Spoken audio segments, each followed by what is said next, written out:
पूर्वी खबर।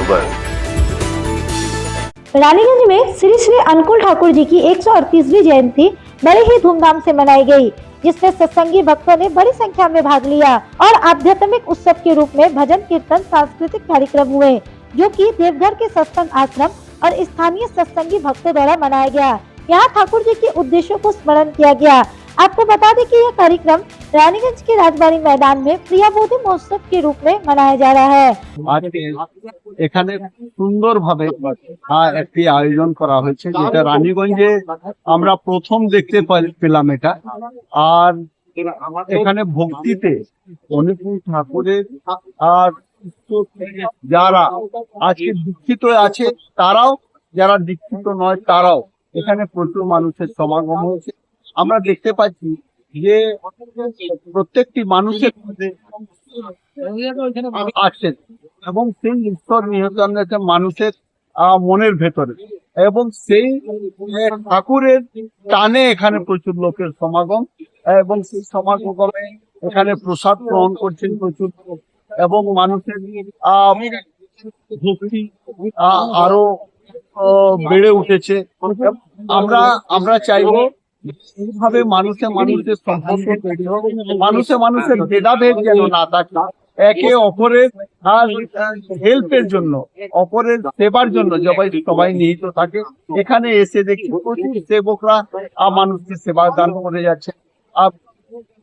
তার কোনো নানি কিন্তু মেম্বার মেয়রিং council health Asansol municipal corporation. आयोजकों द्वारा बताया गया यह आयोजन न केवल धार्मिक अनुष्ठान तक सीमित है, बल्कि मानवता, प्रेम और सत्य की खोज का सामूहिक उत्सव है। कार्यक्रम का मूल उद्देश्य श्री अनुकूल ठाकुर जी के आदर्शों को, जीवन दर्पण और मानव कल्याण के संदेशों को समाज के प्रत्येक वर्ग के लोगों तक पहुंचाना है।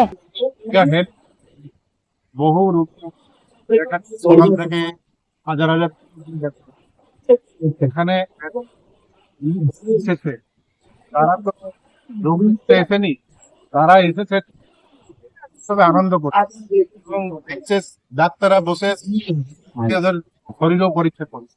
এই হচ্ছে মানুষ করছেন আনন্দ করছে এখানে। পুরুষোত্তম জীবনে এলে মানুষকে কত আনন্দ করতে পারে, এটাই তার একটা উদাহরণ। এই আজকে প্রায় 40-50 হাজার মানুষ, বিরল ঘটনা। এইরকম এত আসানসোলে উৎসব হলো, সেখানে প্রায় এরকম 50-60 হাজার মানুষ। দুর্গাপুরে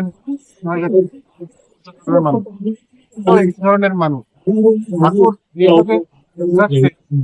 প্রত্যেক সপ্তাহে 50 মানুষকে নিয়ে আনন্দে মতুয়ারা হয়। ঠাকুর মানুষ এখন টাকা পর যত পারে মানুষ কত ভালোবাসে এবং মানুষজন আজকে করে দিচ্ছে। এই উৎসবটা ব্যতিক্রম হচ্ছে, এই উৎসবের যারা ঊর্ধ্বে সব আমার সামনে যারা দাঁড়িয়ে আছে কেউ 30 বছর ঊর্ধ্বে নয়, সবাই 30 বছর নিচে, এবং তারাই ঠাকুরের বার্তা, ঠাকুরের যে মেসেজ, ঠাকুরের ভাবধারাকে তারাই এগিয়ে নিচ্ছে। আমরা তাদের পিছনে চলে গেছি। এখন 30-এর নিচে যারা রয়েছে তারাই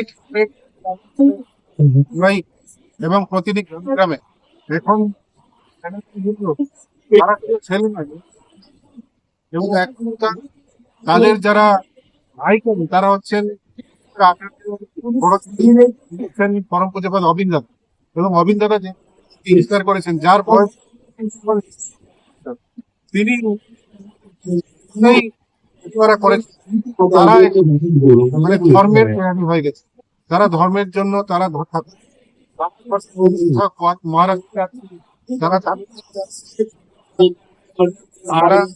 মানে বিভিন্ন দেশের বিভিন্ন প্রান্তে তারা গ্রামে গঞ্জে সব জায়গায় তারা গিয়ে কার্যক্রমটাকে তারা এগিয়ে নিচ্ছে।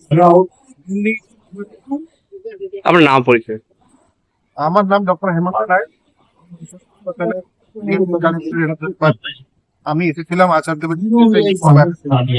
এবং এই উৎসব इस मौके पर यह आसनसोल नगर निगम के MMIC देवेंद्र भगत, अनुराधा मालिया, हेमंत राय, उत्पल माझी, कार्तिक मजुमदार, आशीष घोष, भगवत दास, अमर देव, अनिल कुमार मंडल, खोका रंजन दे, कोलकाता हाई कोर्ट के अधिवक्ता स्वप्निल मुखर्जी, शांतनु नाग एवं कोयलांचल की बड़ी संख्या में सत्संगी भक्तगण उपस्थित थे।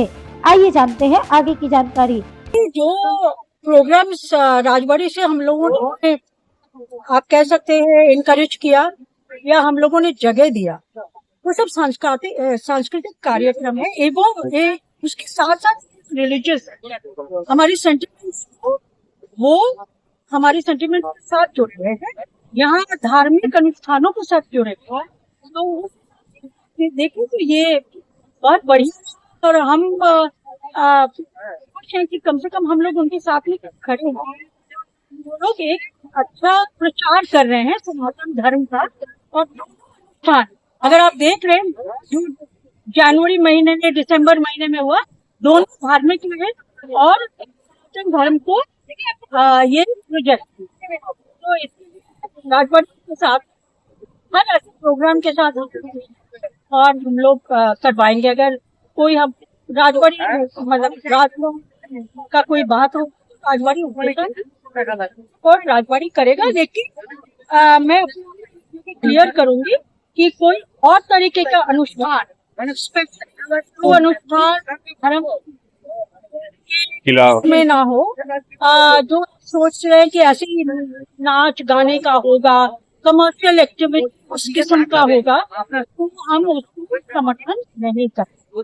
हाँ, पब्लिक डिमांड अगर पब्लिक डिमांड करेंगे, लेकिन निश्चित हिसाब से धार्मिक कार्यक्रम को अद्भुत लगा।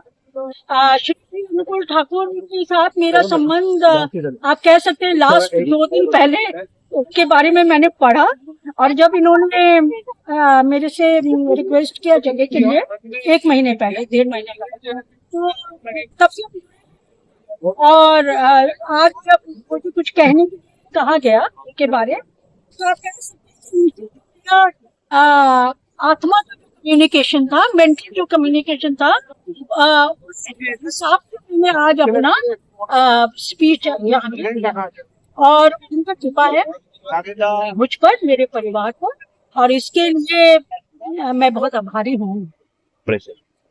मेरा नाम अनुराधा मालिया सरा, প্রেমময় শ্রী শ্রী অনুকূল চন্দ্র ঠাকুর, যার আত্মা দেওঘরে আসে, এবং আজকে এখানে তার দীক্ষিত অদীক্ষিত সমস্ত ভক্তবৃন্দদের প্রথম পশ্চিম বর্ধমান যে কোল বেল্ট এরিয়া, এখানে প্রিয়বধূ মহোৎসব পালন করা হচ্ছে। এবং আমরা একটা বাংলায় কথা বলি যে রথ দেখা এবং কলা বেচা, এখানে শুধুমাত্র যে মানুষ ঠাকুরের টানে তো আসছেনই, এবং তার সঙ্গে সঙ্গে তাদের অনুষঙ্গিক আরো যে জিনিসপত্র, যেরকম মেডিকেল ক্যাম্প বা লিগ্যাল হেল্প, এইসব মানুষ এখানে পাচ্ছে। আমরা বিধি বিধাতের তরফ থেকে আসি। বিধি বিধাতের এই ঠাকুরের যে আদর্শ এবং সৎসঙ্গ পরিবারেরই একটা সংগঠন, যেটা শুধুমাত্র মানুষকে লিগ্যাল হেল্প দিয়ে থাকে। আজকে এখানে আমি এবং আমার সঙ্গে সঙ্গে আরো আইনজীবীরা, আসানসোল কোর্ট, দুর্গাপুর কোর্ট, আমি ক্যালকাটা হাইকোর্টের আইনজীবী, এবং তার সঙ্গে কিছু ছাত্র যারা আইনের এখন পড়াশোনা করছে, তারা এসে এখানে আপনার আজকে লোককে সঙ্গে সঙ্গে যাদের যাদের আইনি সহায়তা দরকার, তাদেরকে সে আইনি সহায়তা প্রদান করা হয়। আমার নাম হচ্ছে स्वप्निल मुखर्जी, আমি ক্যালকাটা হাইকোর্টের অ্যাডভোকেট। अब तक के लिए बस इतना ही, फिर मिलेंगे अगली खबर में। ऐसी और भी खबरों के लिए बने रहे हमारे साथ, देखते रहे पूर्वी खबर। कैमरामैन सोनू के साथ राजेश बर्मन की रिपोर्ट। हमारे चैनल को लाइक, शेयर, सब्सक्राइब करना न भूलें और बेल आइकन को दबाना न भूलें, और देखते रहें पूर्वी खबर। पूर्वी खबर, नजर सब पर।